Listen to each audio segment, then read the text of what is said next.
Hello. Hope everybody can hear me okay. 1, 2, 1, 2, 1, 2, 3, 4. 1, 2, 3, 4. Me, my mo, me, my mo. My mic is right here. All right. So I told you guys that I went to a job fair, right? And um, at the job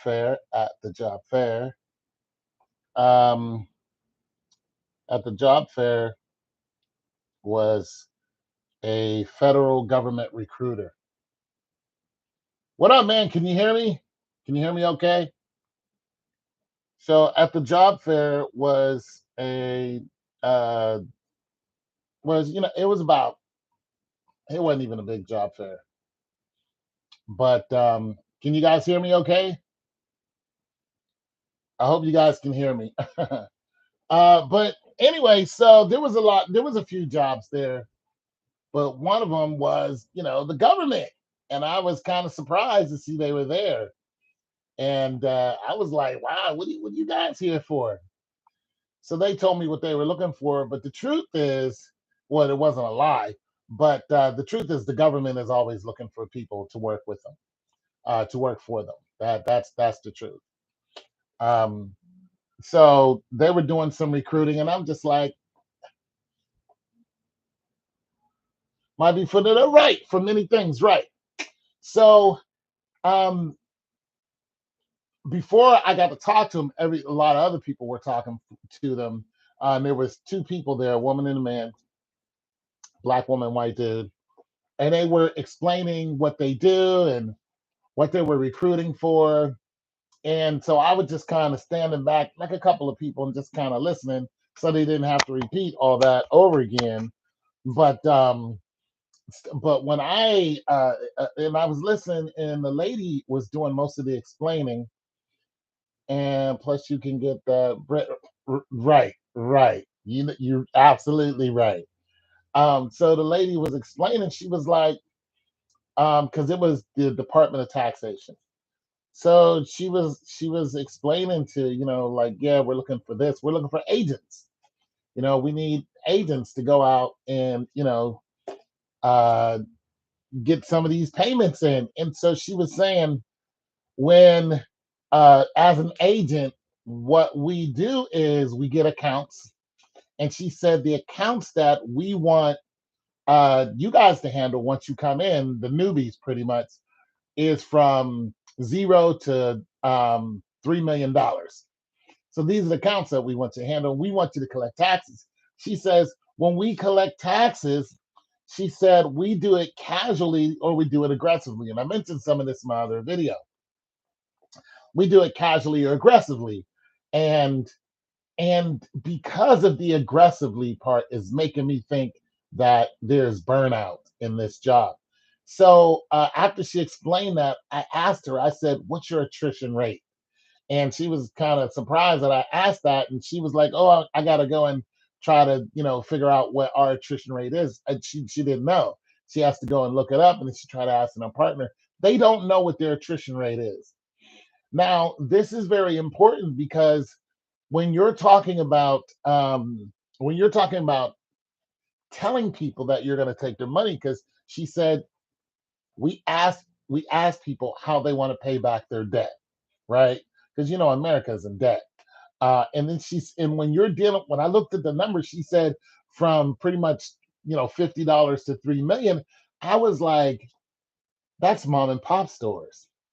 That's pretty much the crux of America. If you guys don't know, the largest business section of America is the mom and pop stores, and middle class. Those are the middle class people. That's the largest class that there is, as far as financially, and attributing to America. So your healthcare and all that. The middle class people are what's holes in the wall. Well, the middle class people are people who are doing, I think, 100,000 up to maybe a million or something like that. And it's not.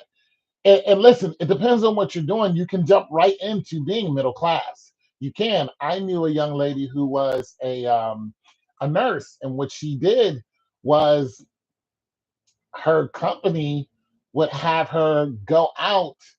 Her insurance, an insurance company would have her go out and do these pretty much go into your home and ask you questions about your health care and because she was a registered nurse. And so she would, write all this information down, boom, take it back to her insurance.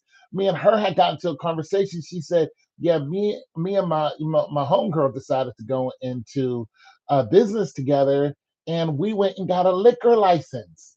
And I was like, what? She said, yeah, we first opened up. She said, we can't believe how much money we made.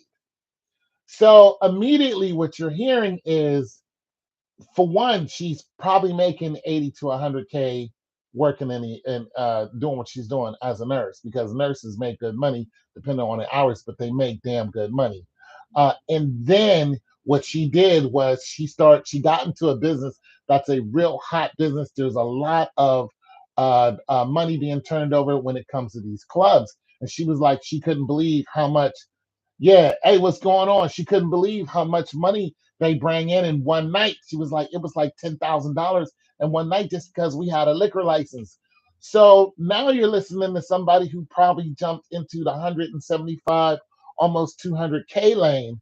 And if she takes that and just, goes from there, she could be, she could be $500,000 in no time. You know what I mean? No time. And within a year, within 6 months, she can open up a couple businesses or a couple clubs because she has the liquor license. For those of you who don't know, if you have a liquor license in Ohio, what some people will do, uh, very funny. What some people will do is they'll come to you and they will say, since you have the license and we can't get a license, a lot of clubs get shut down because they sold to somebody who was underage. Once an agent comes in and finds out that you sold to, and they can be disguised as somebody underage, but once an agent comes and finds out that you either sold to somebody underage, or recently there was a case where a young lady went to 5 different clubs, and each one of those clubs they were selling her liquor. She ended up getting in a car accident, killed someone, and then the clubs turned around and got sued because they were like, they should have recognized she was already inebriated. She was doing 75 miles an hour. She hit people who were in like a golf cart. Boom, she hit, one young lady went flying. She had just got married, 35 years old, dead on landing. So there's a lot that goes into that, is what I'm saying. Anyways, back to the taxes. Like, these are the people who you're looking at, going after the taxes. Oh, you got a liquor license, boom, boom, boom. Other people are saying, hey, can we branch off your liquor license? And there's some legalities to that. As an agent, you're going to walk into one of these bars and say, hey, we need to look at your books. And you might have to audit, or you might be the tail end of the audit. Once an audit is done, you might have to walk into this Chinese restaurant and say, listen, you guys owe back taxes of, $150,000 because, your franchise store, Ming Dynasty, whatever, you guys got 5 stores, you owe $140,000. You didn't pay it. How do you plan on paying it? So basically, what they do is say, they give you a bunch of options. And they say, listen, you can either pay it with cash because they know how much cash you have. They go, you have money, you have an income. We know you're making money every day. You can either pay it with cash and we give you this loan to pay it. You can pay it with assets. You can sell one of your stores, pay it off like that. You can ask a relative for it. You might have a rich uncle in China somewhere, boom, they can give you the money, or we can take it from you. And this is where I think the attrition rate's coming from. This is why I'm like, you guys, should I work for the government? This is what I mean, because this is where the stress comes in. You guys know, I'm almost 60 years old. I have very few gray hairs. A lot of people like, how are you almost 60 with little gray hairs? Because I don't live a stressful life. That's the dichotomy of me thinking about working for in this department. I'm thinking that the agents are. Uh, I'm thinking that they're under a lot of pressure. However, I've been reading. So what happened 2 days ago is because I left my information with them. They actually called me and they said, "Hey, Anthony, uh, you know, we got your information and we want to go ahead and have you go ahead and apply. And this is how you do it, and so on and so forth." And they sent me a bunch of information to say, "Yeah, we want you to go ahead and apply." And they didn't say you got the job because I haven't applied yet. They're like, "This is how you apply, and then we'll go through the steps because it's a process." Uh, I'm in my 20s and I have some gray hair. Yeah, you might be living it. It might be hereditary, but there's that whole it might be hereditary, but there's the whole how stressful is your life, so there's that. But what I'm saying is, so you got that whole stress thing, and that's why I think a lot of jobs actually have a high attrition rate. Now, do I am I curious about it? Yes, yes. Do I want to do I actually want to do it? Yeah, because one, you get to learn about taxes. Two, some of the agents, like I said, they go out and they talk to people. And if you guys already know, I already do that because I have to go into your house and, fix your appliances. You know what I mean? So, and then they were talking about the pay rate and stuff like that. The pay rate is pretty, copacetic with everything else. But the latter, oh my goodness, the 2 year jump, it's like now I know. When I saw the 2 year jump, they were like, "In 2 years, you're going to be here." I was like, "I know why you guys have such a steep jump." And then they were like, "In 3 years, you're going to be here." I was like, "I understand this. It's a stressful job. It's a stressful job, and you might not want to go and tell Mrs. Mabel that she has to pay $65,000 in the next 6 months, and she doesn't have it. Like, what do you do? You know what I mean? You're gonna have to be, very empathetic towards whatever's going on, but nonetheless, this needs to be done. So I understand that. What are you trying to pursue, Tone? I came in late.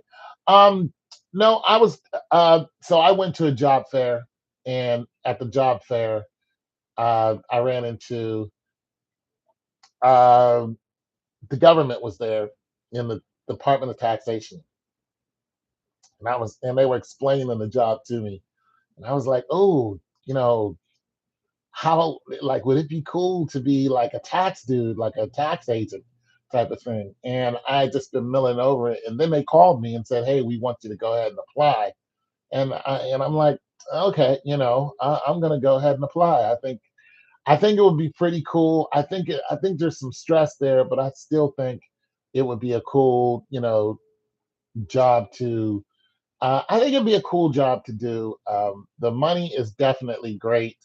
Once you hit your fifth year, it's like, good grief, you might not want to go anywhere. But yeah, so that's what I'm talking about. And I just been, waking up and thinking about it and stuff like that. And I just thought I'd share the story with you guys. I don't work for them. I'm not saying it's a guarantee I'd be in there. I'm saying this is a job I'm considering. And hopefully, if I do apply, they'll be like, "Yo, you got some misdemeanors." You got a couple misdemeanors. And I actually brought that up to the lady. I said, "Listen, I got some misdemeanors." She was like, "We don't really care about misdemeanors. We care about felonies." I was like, "I don't have no felonies, but I might have gotten to it, what did you get bow? You know what I'm saying? Nah. But you know what I'm saying? I might got into an argument with a chick or two. It ended up behind, but that's ended up. She's like, "Listen, just go ahead and apply, and they'll once they look at your record, they'll figure it out." but we don't really care about your misdemeanors. And I told her, I said, it's hard to believe because I've been trying to work for the government for like 30 years and y'all won't talk to me because I got misdemeanors. She was like, we don't care. So, I'm hoping that they don't give a damn. I'm hoping they see it and go, thrown out of court, dismissed, or, whatever, because a lot of the situations, they just go nowhere. The last one, you see what happened. They had nothing, so they threw that right out of court. But yeah, nice man. I feel like you have to be great with numbers. I was looking at what their requirements were. And when I was talking to the lady, I said, yeah, I heard you talking to the other people and you were saying that their degrees don't matter. She said, no, that's not true. She said, I didn't say their degrees don't matter. Uh, it, she was saying that the one young lady said she was getting a degree in psychology. The one guy who works with her, he has a degree in something, and none of them have a degree in accounting. None of them. She's like, I don't have a degree in accounting, but nonetheless, they all have degrees. And I said, well, yeah, I have a degree too. And she was like, okay, well, let me explain things to you and how this goes. So, do you have to be good with numbers? This is what I thought too. Um, I'm gonna say you. What they said is you have to. Let me read off what they said. Some of the. I'll read off some of the things because there's a lot of information that they sent me. But I'll read off some of the things where they said you have to be decent at. Well, this is telling you how to apply. Uh, oh boy. Okay, so aside from what you can expect from an RO position, we are looking for candidates who harness sound levels of oral and written communication, integrity, the ability to research. I love researching. Critical thinking, you have to have that balance, tenacity, and temperament. Don't get pissed off all the time. Organization, with the ability to efficiently plan and schedule. I can do that. Good time management, I'm not bad at that either. Uh, Good time management, skills with the ability to prioritize. I'm definitely about that. Committing to the mission all the way, and the ability to make decisions. Nothing in there says you have to be you have to know what, the third degree of pi is, 3.14, blah, blah, blah, blah. You know what I'm saying? Nothing in here says that. And I've read through uh, some other parts of this, which is the first page that they send you. And I was looking for, the requirements and and that's all that says. But they do want you to have a degree, or they want you to be in school because they have internship programs. They have people who recently graduated, uh, programs. They have things along that side, and immediately they say, after that it said, it reads, what to do with your, degree information and how to get it to them because they want it right away. They're like, if you have a degree, or you're about to finish your degree, you need to forward us this information from your accredited school. So for those of you who have a degree and have not done this before, or don't have a degree and are looking to get a degree, whenever you apply for a job and they want your information, uh, you can send them a copy that you have and say, boom, here's my degree. You can send them that, but that is an unofficial copy. In order for them to properly consider your degree, it has to be sent from the accredited school you graduated from.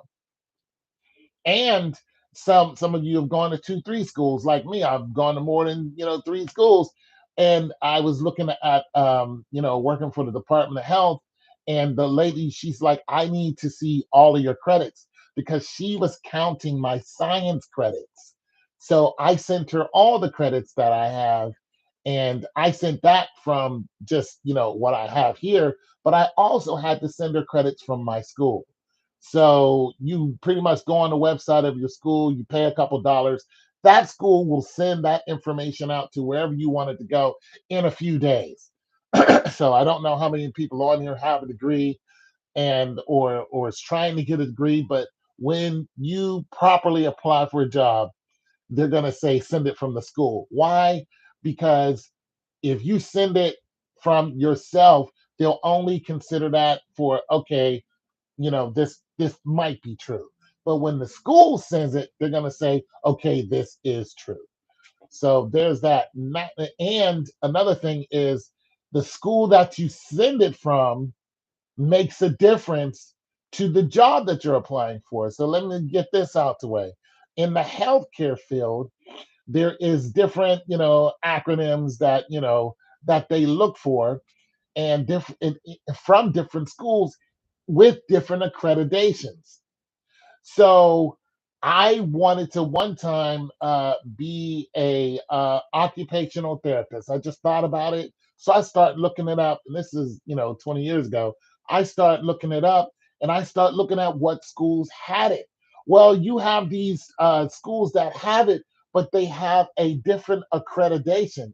I was looking for the ones that were LI Med. LI Med is it's pretty much the universal language that healthcare speaks. So OSU and a lot of your bigger schools, LI Med. A lot of your smaller schools, not so. So you can get a degree from there, but it might not have the same accreditation. So I went and looked at OU. OU had the program, they had the right accreditation. However, but the lady explained to me, she said, if you go up to one of these other schools that she had mentioned, she said they don't have the same accreditation we do. So I said, forget it, because OU was the only one that had it. It's 45 minutes from here, and it was a 2-year waiting program. That's why I didn't go into it. It was 2 years, and that's just to apply. So yeah, that was rough to hear right there. The other closest place was like, in Cleveland or whatever. And I had looked at a few programs, but you have to understand when it comes to healthcare, you need to know exactly what those acronyms mean, and because when the recruiter looks at it and goes, you have a nursing degree. Where'd you get it from? The University of, who's he, what's it? And they're gonna go, you guys are accredited, but you're only accredited in this. And they're gonna say, we're not looking for that. We're looking for RNs who are accredited in this. And then when you go and call the schools that have that accreditation, guess what? You're gonna have to go there for 2 years in order to get their accreditation. Now, it's not saying like nobody's going to help you, because we all know that nurses are needed everywhere.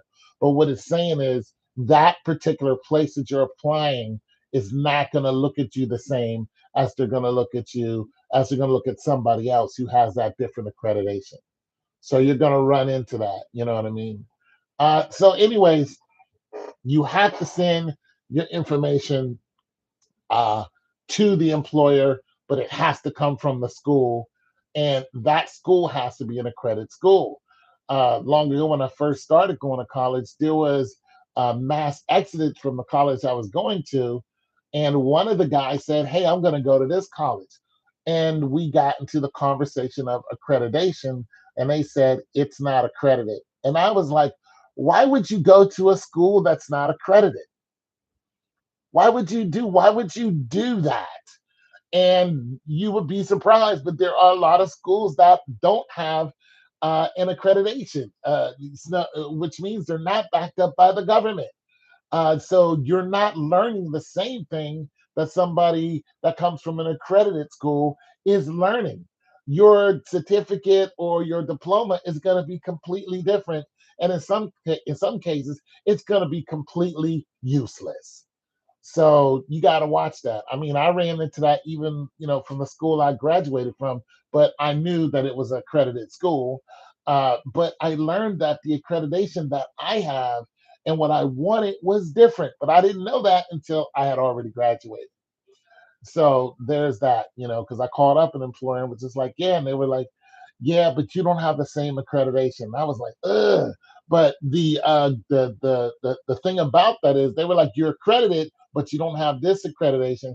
But she said you can still go and get a master's at our school. So she was like, you can jump into this program. So they didn't deny me access because of my accreditation because they recognize it. They were just like, you pretty much would have to learn something else over here and would probably have to take a year or two of classes and then boom, learn this and come out with both accreditations. So that's what they were saying. So yeah. So the process, is like I said, they contacted me, I think day before yesterday or whatever, or yesterday.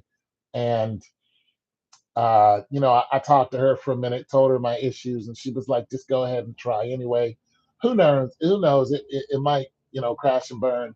But nonetheless, I was happy that I got a phone call. And I was like, okay, well, you guys are serious.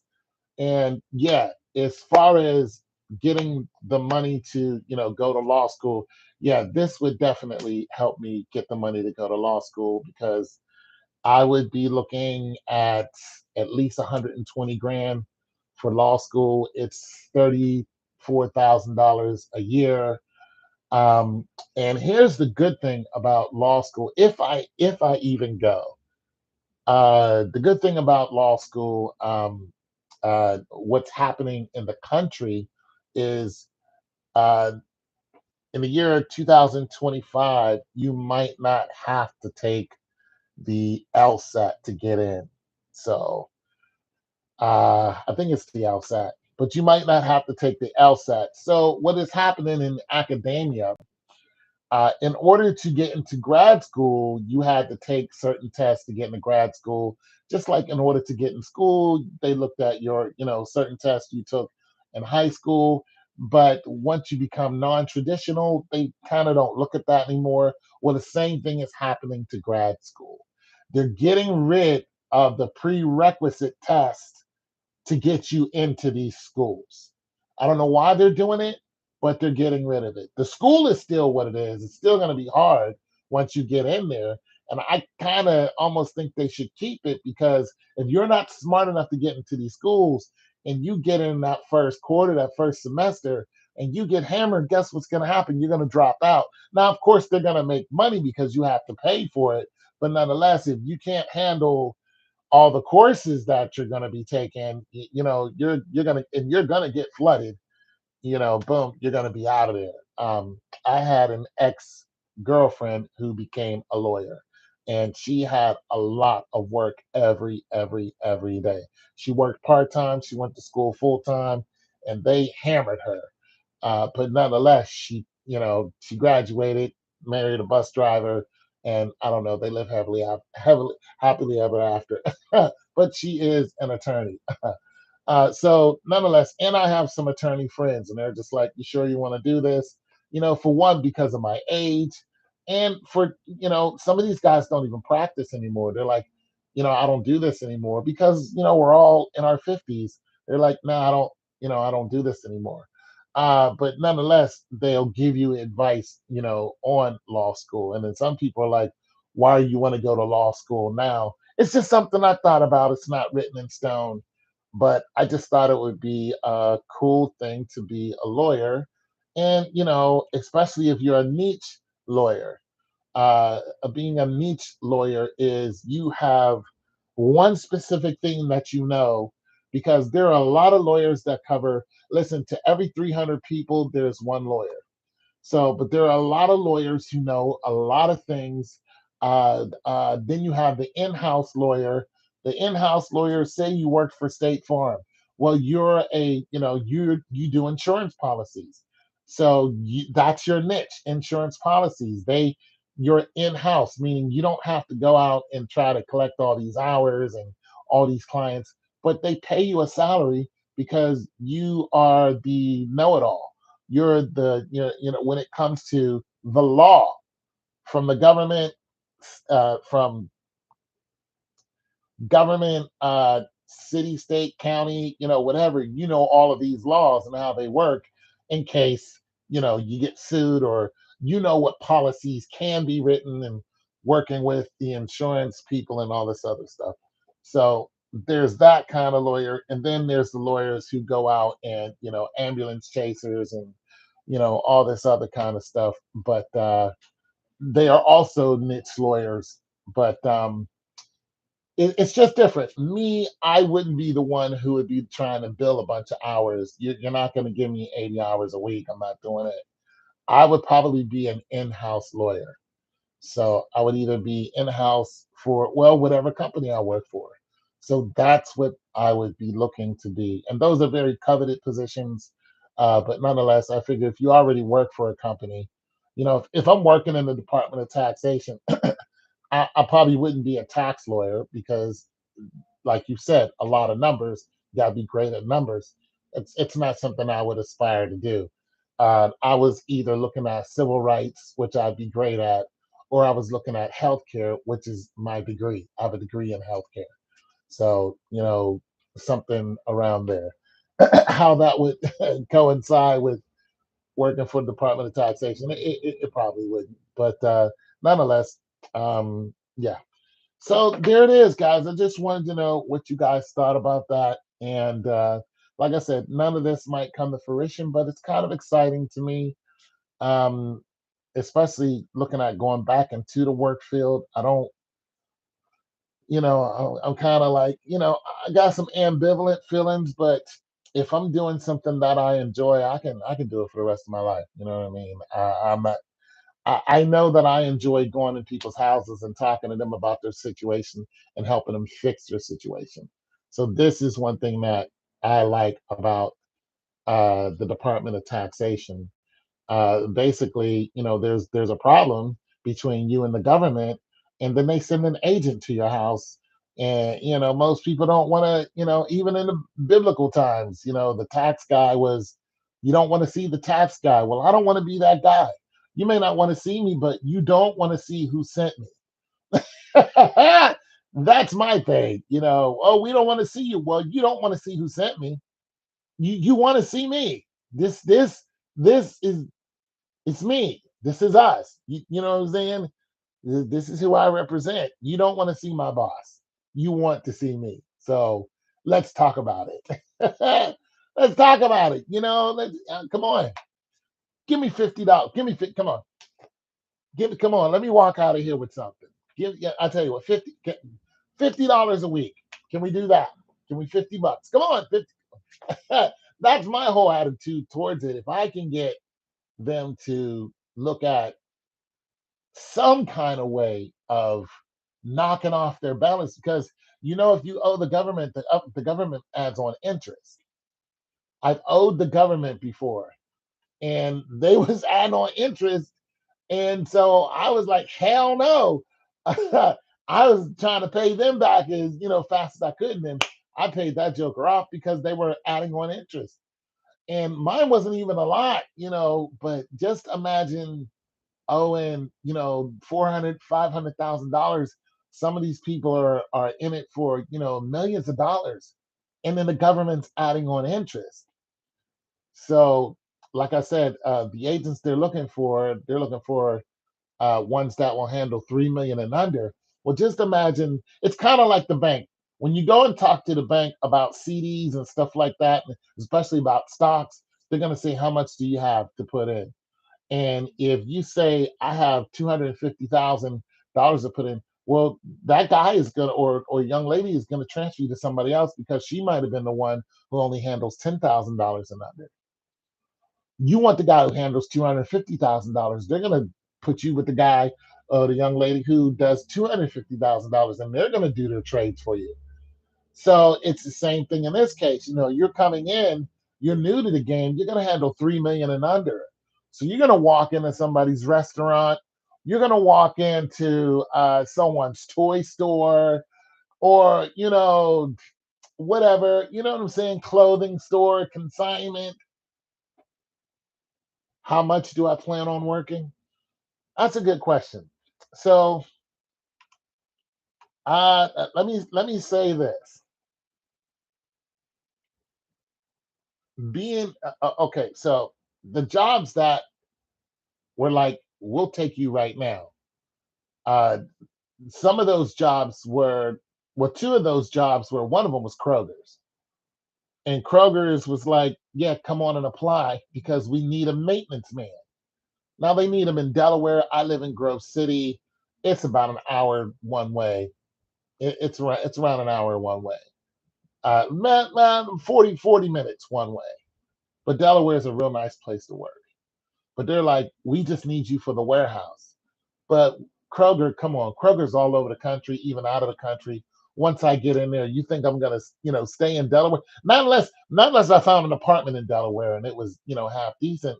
But and another thing, I told them, I told the recruiters, I said I do have a degree. They were like, well, we're not looking for the place we're looking for. We're looking for people doing package handling, which is fine. We're looking for maintenance guy. We're looking for that guy right now. And the people who were two kiosks down, lady was like, "Yeah, we're looking for a maintenance guy too. We can hire you right now." Now, the people who was it was a temporary service who said that, she was saying that is a direct hire position.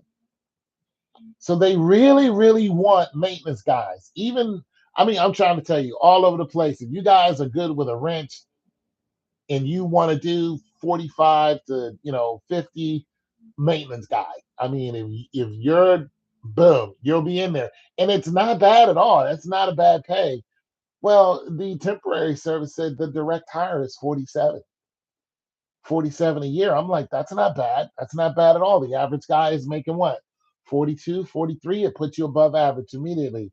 When I went to Kroger's, their kiosk, they said you're starting at 52 because it's 27 an hour. And I was like, 27 an hour, that puts you in the 50s. They were like, yeah, somewhere around, like 52.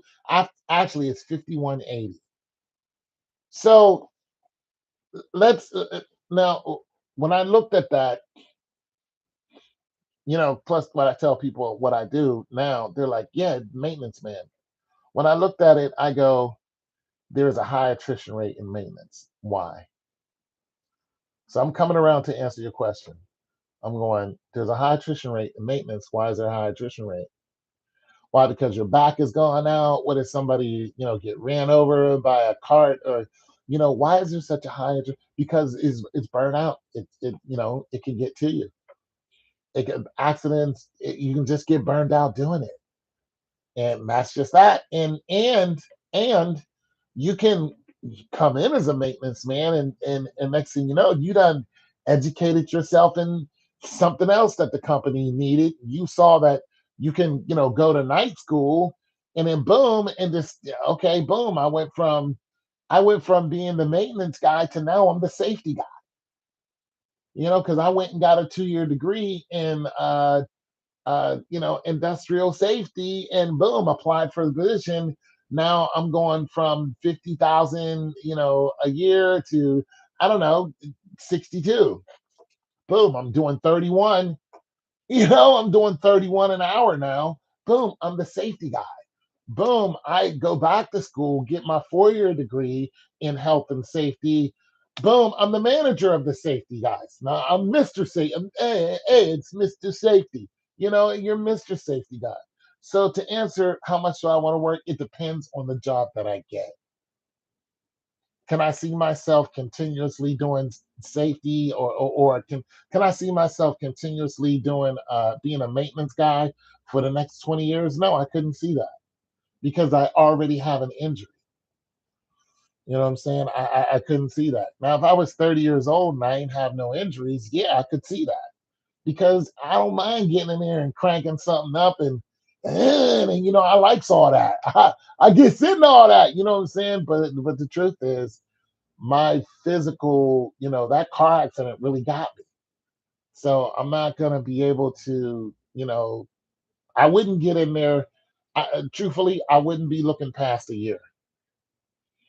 I would get in there and grind it out, mop floors, run the machines. I've done that already. I'm ex-military. They teach you how to run machines as soon as you get in the military. Buffing floors. I likes all that. Get me out there and buff the floor. I had one job where all I did was I swept the floor. And I mean, I didn't make hardly any money, but it's for temporary service. And it's day labor. So every day I came home with money. And I had a truck. I was reliable and I gave other people rides. They had to pay me to get there. And they loved it. They were just like, Anthony, you work in the day. We had to be there 4 o'clock in the morning. You know what I'm saying? Just to go out, we get out there, it'd be 5 o'clock, and everybody else would go on the line and it was for uh uh wasn't for Calcan, even though I did work for Calcan as a temp, but they were, packing trucks with dog food. So everybody is slinging, boom. They come, drop the pallet off, boom. You take the pan, sit, packing trucks, boom. Truck goes out, boom. Pack the next truck. That's what you did. And it wasn't hard work, but I was like, yo, I know how to work a forklift. They was like, you do? It was like, shoot, go ahead and get in this forklift and start. And then they just said, you're here all the time. We're gonna give you the maintenance job.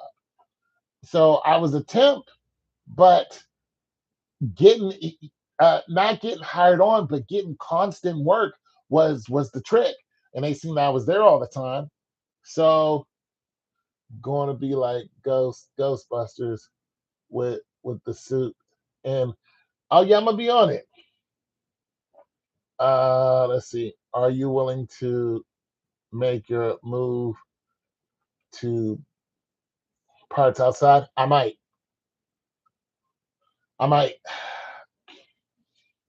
mean, let's just face it. The government's everywhere. We're everywhere. The government's everywhere. I mean, if I can just get, I would be surprised if I got in. If they're gonna I mean, if they overlooked my misdemeanors and was like, we don't care, you know what I mean? We don't care, it's misdemeanor. Man, if I got in there, bro, I'm telling you, I would be all on that job. I would be there early every day. I would be there early, early. I'd be taking painkillers for my back. I'd get me one of them ergonomic chairs. I'd buy it myself. They put me in a cube. I wouldn't say. I'd be like, let's get down. Let's get down. I need to see Mrs. Suckamore. Mrs. Suckamore, you owe 30,000. Hey, I'm doing it. You get no complaints out of me. None. I'd be in there doing it, keeping my mouth shut because it's a bigger picture to me. I'd be in there doing it. You want to send me out? Send me out. I'll go. Put on my trench coat, knock on people's door. I'm with it. I'll do it. I don't care. But you ever thought about getting your CDL? I tried to do that a long time ago. Yeah, I'm not interested in that anymore. I'm not interested in the long driving over the roads. I would be interested in local driving. You know what I mean? But yeah, so I would do it for the government. Boom, I'd do it. I'd give them another, you know what I'm saying? Because it's not hard. It's not hard labor anymore, and it's just all thinking. So I would have to, you know, keep my head straight, which is cool, and keep my mind clear and go in there and learn and stare at the computer and learn. And I got other ways of learning than just stare at the computer, because sometimes I'll be looking at the computer and if you looking back at me, I'm just like, let me learn this a different way. So I might take that lesson, and like one of the main ways I learn is Audible. So if I look at something and it's just confusing me, what I'm going to do is look it up, and then I'm going to listen to it, and I'm going to learn it in pieces, because I'm going to have to go over it and then over it and then over it until I got it. And then once I got it, boom, over it and over it. You know what I mean? So that's kind of where I stand with it, because I know they got to teach you a bunch of stuff, but I'm not the fast learner. You know what I'm saying? When it comes to looking at it and then doing it, and it's not me. But when it comes to Audible, if you give it to me in Audibles, I'll be like, I remember that. You know what I'm saying? That's just the way I learned. You know what I'm saying? Like, I remember that sound. I remember, what this is, and I remember you saying this. I remember this music. That's just one of the ways I learned. So yeah, I'm with it. I'm like, let's go, let's do it like this, So I already know I'm gonna run into that, and people are gonna be miles ahead of me, and they're gonna be like, "You're not picking this up," and I'm gonna be like, "Well, that's not true." I'm not picking it up like they're picking it up, but I'm picking it up. You know what I'm saying? And then I just go home and I just research it myself, and then I go, okay, this, that, and the third. And sometimes I might fall asleep listening to it, and then I'll wake up and come back in and be like, okay, I got it. Sacramento taxes or this and and it'll be like, okay, what you do? I'll be like, I need to learn both ways. I need to learn. I need to look at it, think about it, and I also need to hear it in audible. And once I hear it in audible and can take my time with it, then I understand that. And I had to learn that. Yeah, auditory learning is a big thing to me. Because when I was younger, I was in the slow kids class, and they were like, "You're slow," and I'm like, "Okay, fine," And all the time I'm thinking, "Oh, I'm slow," I'm just not as bright as the other kids. That's not what was going on. That's not what it was at all. It's just that I always have pictures and sounds going through my head, so whenever I see something and I'm looking at it, trying to learn it, and you're trying to teach it to me, I have to go back and look at the part where my head was doing something else, and then I try to. Oh, okay, boom. Like I had to, like when I graduated, I this is what I had to do. I had two different schools that I had to utilize in order to get my degree, my end of my degree, because I had two math classes that I knew I wasn't going to pass. One was economics. Was it economics? I think it. I think it was. No, it wasn't economics. It was. I think it was economics. Economics or something like that. And the other one was statistics. So I already knew I was going to get hammered in both of these classes. I just knew it. So what I did was I said, I'm not going to go to the 4 year school and bomb out of these classes because I already know if I go there and bomb out, it's just going to drop my GPA to nil. So I went to the community college and took it. Because I knew I wasn't going to pass the first time. So I said, I'm going to go to the community college and I'm going to take this. Boom. I went over there, took it, failed. I registered for it the next quarter. Boom, went in there, passed it. Did the same thing with the other class. I went, took it, failed, registered, boom, took it, passed it. And I didn't have any problems with taking it twice. And I let people in there know. I'm like, listen, I have to take this twice because I'm just not good at statistics like you guys are. But once I get a rhythm and start learning outliers and all that, now I got it. Now I got it. But you guys are faster than me. But once I get it, I got it. Now I can utilize it, and so on and so forth. So yeah, like I said, I don't know if any of this is going to actually come to fruition, but I just wanted to talk to you guys about it and see what you guys thought. I know you guys are used to me being an entrepreneur and all these other things, and that's cool. Getting up when you want to and all that other stuff. But there's nothing wrong with if there's a job out there that you want to do and you think that you can get right in there and people aren't going to be haranguing you every day, they're just going to let you get it in and you can make good money. Hey, if that's what you need to do for now, do it. If you already got your entrepreneurship up running and it's cooking, do that. That's what you are. You know what I'm saying? But there's nothing wrong with being on both sides. I was looking at a thing on Facebook where a guy said, listen, before I was who I am now, I was, one of them hard labor guys working, lifting up, heavy stuff and carrying it and all this. I was doing that, not making a lot. And the guys would, jump on my back. But after 3 months of doing that, they were like, this dude's okay. He's a hard worker. And he said, after that, I became a line cook, not making a lot of money, but slinging burgers or eggs and whatever in the morning. That's what he did. And then while he was doing that, he became what he was. Kanye West sold knives. He went door to door selling kitchen knives. That's what he did. There's a lot of famous people who, Kim Kardashian used to redo people's closets. She was like a Susie homemaker. That's what she did. She sold her talent for fashion. She would come and redo your house.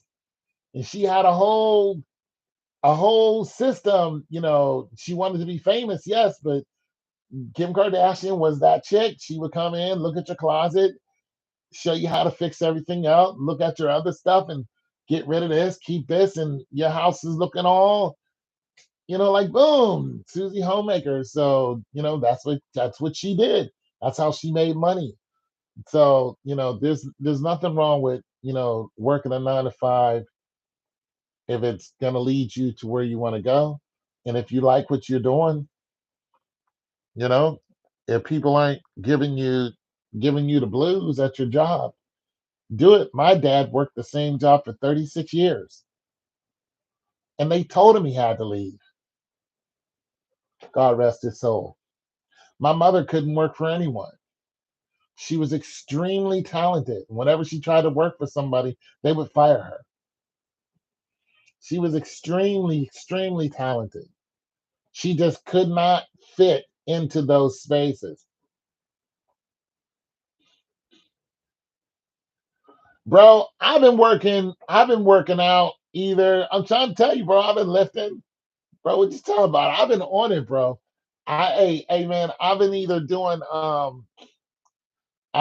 my, 4 days a week. I'll do the whole, little burpee joint. Man, I'm up to like 15 straight now, 15, 16 straight. I think I can knock out close to 20 straight.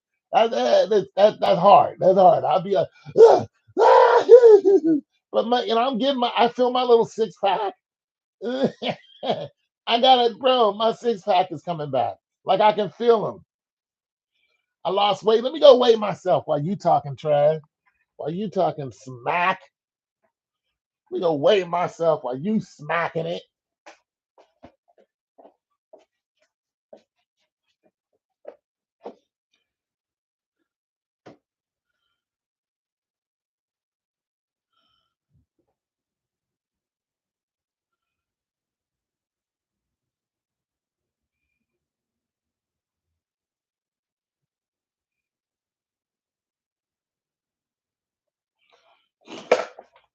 Yeah, 260.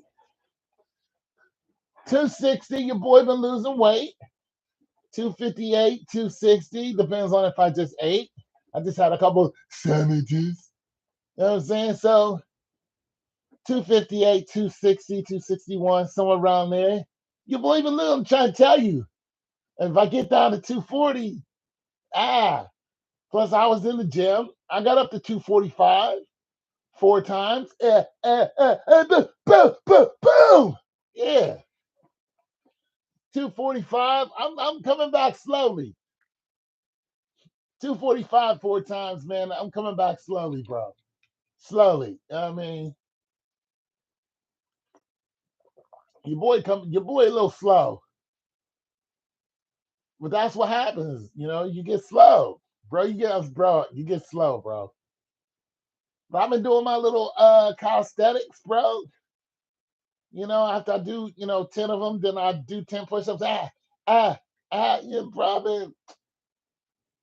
Talk no mess, young man. Don't talk no mess. Just because I ain't deadlifting, I don't know, you deadlifting like 500, man. I am not, my doctor told me not to do that. You know that?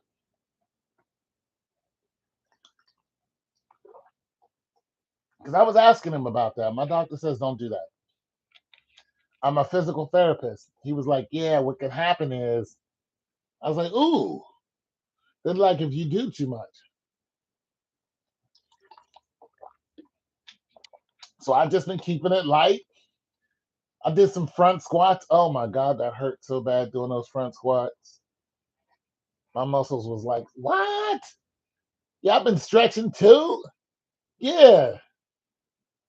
Harder way. I've been on it. I've been on it, my guy. I've been on it. I've been on it. But you're right. I do need to get in shape. It would be extremely wise of me to uh it'd be wise of me to hit 240, 245.